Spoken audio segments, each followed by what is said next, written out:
Hi all, welcome back to Ruchi Pakashala.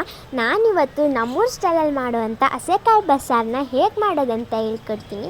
ನೀವೇನಾದರೂ ನಮ್ಮ ಚಾನಲ್ಗಿನ subscribe ಆಗಿಲ್ಲ ಅಂದರೆ ಸಬ್ಸ್ಕ್ರೈಬ್ ಆಗಿ ಲೈಕ್ ಮಾಡೋದನ್ನ ಮರಿಬೇಡಿ. ಸೊ ಇಲ್ಲಿ ನಾನು ಮೊದಲಿಗೆ 2 ಥರದ ತರಕಾರಿ ಮತ್ತು ಅಲಸಂದೆಕಾಳನ್ನ ಎತ್ತಿಟ್ಕೊಂಡಿದ್ದೀನಿ. 3-4 ಟೊಮೆಟೊನ ಕೂಡ ಎತ್ತಿಟ್ಕೊಂಡಿದ್ದೀನಿ. ಈರುಳ್ಳಿನ ದಪ್ಪದಾಗಿ ಹೆಚ್ಚಿಟ್ಕೊಂಡಿದ್ದೀನಿ ರುಬ್ಬೋದಕ್ಕೋಸ್ಕರ. 2 ಎಸ್ಲು ಬೆಳ್ಳುಳ್ಳಿ, ಒಂದು 4-5 ಒಣಗಿನ ಮೆಣಸಿನ್ಕಾಯಿ, ಮೆಣಸು, ಜೀರಿಗೆ ಮತ್ತು ಒಗ್ಗರಣೆಗಂತ ಈರುಳ್ಳಿ, ಮೆಣಸಿನ್ಕಾಯಿ ಮತ್ತು ಕರಿಬೇವನ್ನ ಚಿಕ್ಕದಾಗಿ ಹೆಚ್ಚಿಟ್ಕೊಂಡಿದ್ದೀನಿ. ಮತ್ತು ಲಾಸ್ಟಲ್ಲಿ ರುಚಿಗೆ ತಕ್ಕಷ್ಟು ಉಪ್ಪು. ಮೊದಲು ಒಂದು ಕಡಾಯಿಗೆ ನೀರನ್ನ ಕಾಯಕ್ಕಿಟ್ಕೊಂಡು ಸ್ವಲ್ಪ ಕಾಯಿದ ಮೇಲೆ ಹೆಚ್ಚಿಟ್ಕೊಂಡಿರೋ ಅಂಥ 2 ಥರದ ತರಕಾರಿ ಮತ್ತು ಅಲಸಂದೆಕಾಳನ್ನ ನಾನು ಎಲ್ಲನೂ ಹಾಕ್ಕೊಳ್ತಾ ಇದ್ದೀನಿ.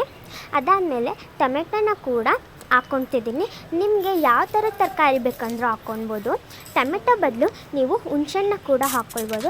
ಅದಕ್ಕೆ ಸ್ವಲ್ಪ ಉಪ್ಪು ಹಾಕ್ಕೊಂಡಿಟ್ಟಿಟ್ಕೊಂಡಿದ್ದೀನಿ. ಈಗ ಒಂದು ಬಾಣಲಿಗೆ ಈರುಳ್ಳಿ, ಒಣಗಿನ ಮೆಣಸಿನ್ಕಾಯಿ, ಜೀರಿಗೆ, ಬೆಳ್ಳುಳ್ಳಿ ಮತ್ತು ಮೆಣಸು ಹಾಕ್ಕೊಂಡು ನೀಟಾಗಿ ಹುರಿದಿಟ್ಕೊಂಡಿದ್ದೀನಿ. ಸೊ ಇದು ಹುರಿದಾದ್ಮೇಲೆ ಬೇಯಕ್ಕಿಟ್ಕೊಂಡಿದ್ವಲ್ಲ ಆ ತರಕಾರಿ ಕಡೆ ಬರೋಣ. ಆ ತರಕಾರಿ ಎಲ್ಲ ನೀಟಾಗಿ ಬೆಂದಿದೆ. ಸೊ ಎಲ್ಲ ಬೆಂದಮೇಲೆ ಬೆಂದಿರೋ ಅಂಥ ಟೊಮೆಟೊ ಮತ್ತು ಕಾಳನ್ನ ಮಾತ್ರ ಸೈಡಿಗೆ ಎತ್ತಿಟ್ಕೊಂಡು ಅದನ್ನು ನೀಟಾಗಿ ಆರಿಸಿ ಒಂದು ಮಿಕ್ಸಿ ಜಾರ್ಗೆ ಎತ್ತಿಟ್ಕೊಂಡಿರೋಂಥ ಟೊಮೆಟೊ ಕಾಳನ್ನ ಹಾಕ್ಕೊಂಡು ಒಗ್ಗರಣೆ ಮಾಡ್ಕೊಂಡಿರೋಂಥ ಈರುಳ್ಳಿ, ಮೆಣಸಿನ್ಕಾಯಿ, ಸ್ಪೈಸಸ್ನ ಹಾಕ್ಕೊಂಡು ನೀಟಾಗಿ ರುಬ್ಕೊಳ್ಳೋಣ. ಸೊ ನಾನು ಮಿಕ್ಕಿದ ಕಾಳನ್ನ ಇನ್ನೂ ಬೇಯಲಿ ಅಂತ ಎತ್ತಿಟ್ಕೊಂಡಿದ್ದೆ.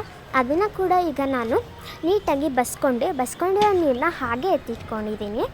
ಸೊ ಈಗ ಒಂದು ಪಾತ್ರೆಗೆ ರುಬ್ಬಿರೋಂಥ ಮಸಾಲೆ ಮತ್ತು ಬಸ್ಕೊಂಡಿರೋ ಅಂಥ ನೀರನ್ನ ಸೇರಿಸಿ ಯಾವ ಹದಕ್ಕೆ ಬೇಕೋ ಅಷ್ಟು ತೆಳುವಾಗಿ ನಾನಿಲ್ಲಿ ನೀಟಾಗಿ ಮಿಕ್ಸ್ ಮಾಡಿಕೊಂಡು ಕಾಯಕ್ಕಿಟ್ಕೊಂಡಿದ್ದೀನಿ. ಸೊ ಮತ್ತೆ ಒಂದು ಬಾಣಲಿಗೆ ಎಣ್ಣೆ, ಸಾಸಿವೆ, ಸಣ್ಣದಾಗಿ ಹೆಚ್ಚಿರೋಂಥ ಈರುಳ್ಳಿ, ಕರಿಬೇವು ಮತ್ತು ಒಂದು ಹಸಿಮೆಣ್ಸಿನ್ಕಾಯಿನ ಹಾಕ್ಕೊಂಡು ನೀಟಾಗಿ ಫ್ರೈ ಮಾಡ್ಕೊತಾ ಇದ್ದೀನಿ.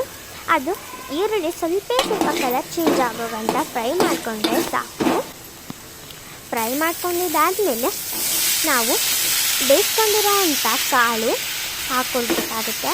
ಅದನ್ನು ಕೂಡ ಹಾಕ್ಕೊಂಡು ನೀಟಾಗಿ ಒಂದು 2 ನಿಮಿಷದಂತ ಕೈ ಆಡಿಸ್ಕೊಂಡ್ರೆ ಬಸ್ಸಾರು ರೆಡಿ ಆಗಿಬಿಡುತ್ತೆ. ನಿಮಗೂ ಕೂಡ ಇಷ್ಟ ಆದರೆ ಟ್ರೈ ಮಾಡಿ. ಹೇಗಿತ್ತು ಅಂತ ಕಮೆಂಟಲ್ಲಿ ತಿಳಿಸಿ.